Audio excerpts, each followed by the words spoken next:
अस्सलाम वालेकुम। आज का हमारा सेकंड लेक्चर है सी का। तो हमारे पास जो इसका सॉफ्टवेयर वो है टर्बो सी प्लस प्लस। तो अब हम इसमें देखेंगे कि किस तरह हम टर्बो सी प्लस प्लस को में कोडिंग करते हैं और किस तरह इसको यूज़ करते हैं। तो हम क्या करेंगे, फर्स्ट लेक्चर में हमने पढ़ा था हमारे पास ये मेन्यू बार होती है। मेन्यू बार में हमें अगर इनके जो है वो प्रॉपर्टीज़ देखनी है कि इनमें क्या क्या चीज़ें मौजूद होती है, तो हम क्या करते हैं, हम इनके फर्स्ट लेटर को ऑल्टर के साथ प्रेस कर देते हैं। ठीक है, फॉर एग्जांपल ऑल्टर एफ़ करती हूँ मैं, तो ऑल्टर एफ़ की जो है वो मेरे पास एफ फाइल की प्रॉपर्टीज़ आ जाती हैं। ऑल्टर ई करती हूँ तो मेरे पास एडिट की। इसी तरह alter S, alter R, alter C, इन सब की जो है वो लाइन वाइज मेरे पास प्रॉपर्टीज़ ओपन हो जाती हैं। ठीक है, तो अब हम इसका सबसे पहले फर्स्ट लेक्चर करेंगे। तो फर्स्ट लेक्चर करने के लिए मुझे न्यू फाइल लेनी है, तो मैं यहाँ से न्यू पे क्लिक करूँगी। न्यू पे क्लिक करने के बाद अभी मेरे पास जो है वो एक पुराना जो है वो रखा हुआ लेक्चर हो रहा है। अगर मुझे इसको रिमूव करना है तो मैं यहाँ से ऑल्टर एफ से करूँगी, ये रिमूव हो जाएगा। ठीक है, उसके बाद दोबारा से मैंने फाइल में गई, न्यू में गई और मेरे पास न्यू फाइल ओपन हो गई। अब मेरे पास यहाँ पे एक मैसेज बॉक्स आ रहा है। अब इस मैसेज बॉक्स को रिमूव करने के लिए मेरे पास F5 है। अगर इसको ओपन करना है तो भी F5 है, क्लोज़ करना है तो भी F5 है। ठीक है, तो सबसे पहले हम इसकी हेडर फाइल बनाएंगे।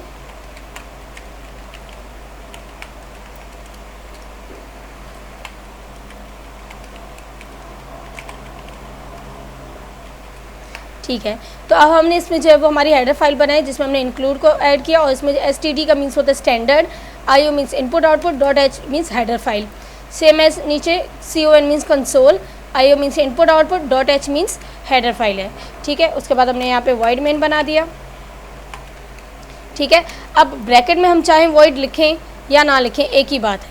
वो इसलिए क्योंकि हमने यहाँ पे स्टार्टिंग में बता दिया कि मेरी जो फाइल है ये वो वॉइड है, मीन्स ब्लैंक है। अब इसको न्यू स्टाइल मीन्स हमने एक ब्लैंक फाइल बनाई है और उसमें अब मुझे न्यू फाइल जो है वो क्रिएट करी। न्यू फाइल क्रिएट करने के लिए सबसे पहले मुझे ब्लैंक फाइल चाहिए होती है, तो वो मैं यहाँ से हेडर फाइल बनाने के बाद वॉइड मेन बना दूँगी। ठीक है, अब जो मुझे क्योंकि इसमें कोडिंग करनी है, तो कोडिंग करने के लिए सबसे पहले मेरे पास जो इंपॉर्टेंट है वो कर्ली ब्रैकेट्स हैं, क्योंकि जो मेरी सी की जितनी भी कोडिंग होगी वो कर्ली ब्रैकेट्स के अंदर होगी।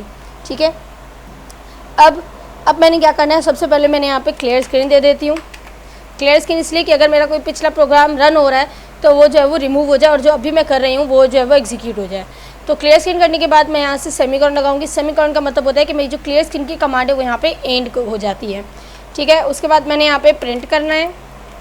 अब print F means print function. अब क्या फंक्शन प्रिंट करना है वो मैंने ब्रैकेट खोल के इन्वर्टेड कॉमास में बताना है कि मैंने जो है वो पाकिस्तान प्रिंट करवाना है।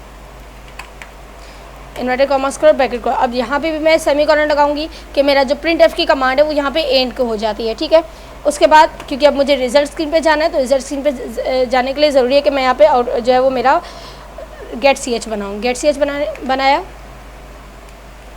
अब यहाँ पे भी मैं जो है वो मेरा टर्मिनेटर लगाऊंगी, सेमीकोलन लगाऊंगी। अब सेमीकोलन इसलिए लगाया मैंने क्योंकि मेरी जो गेट ch की कमांड है वो भी यहाँ पे क्लोज़ हो जाती है। उसके बाद मैंने यहाँ पे ब्रैकेट क्लोज़ कर दिया। अब ये ब्रैकेट जो मैंने क्लोज़ किया है वो कौन सा ब्रैकेट है, ये फर्स्ट वाला। तो गेट ch के बाद हमेशा एक ही ब्रैकेट क्लोज़ होगा, चाहे आपने जितने भी ओपन किए हैं वो सारे के सारे गेट ch से पहले जो है वो हमारे क्लोज़ हो जाएंगे। गेट करेक्टर होता है गेट ch। ठीक है, तो हम क्या करेंगे, सबसे F2 करके इसको सेव करेंगे।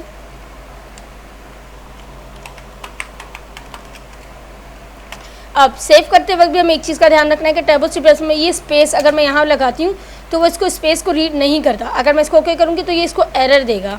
ठीक है, तो अब अगर मैं यहाँ से स्पेस रिमूव कर देती हूँ और सेव करती हूँ तो ये मुझे यहाँ पे सेव कर देगा। ठीक है, तो आप देख सकते हैं यहाँ पे मेरे लेक्चर नंबर 1 नाम आ गया है। ठीक है, तो अब मैं ऑल्टर F9 करूँगी इसको देखने के लिए कि इसमें कोई एरर है या नहीं। तो इसने मुझे बताया कि टोटल लाइन्स 463 है और किसी में भी एरर या वार्निंग नहीं है। प्रेस नहीं की है तो मैंने एंटर प्रेस कर दिया। अब मैं कंट्रोल F9 से इसका रिजल्ट देखूंगी। तो आप देख सकते हैं कि हमने फर्स्ट लेक्चर जो हमने किया उसमें हमने पाकिस्तान जो है वो प्रिंट कर दिया है। ठीक हो गया, तो ये हमारा फर्स्ट लेक्चर था। इंशाल्लाह नेक्स्ट लेक्चर में मिलते हैं।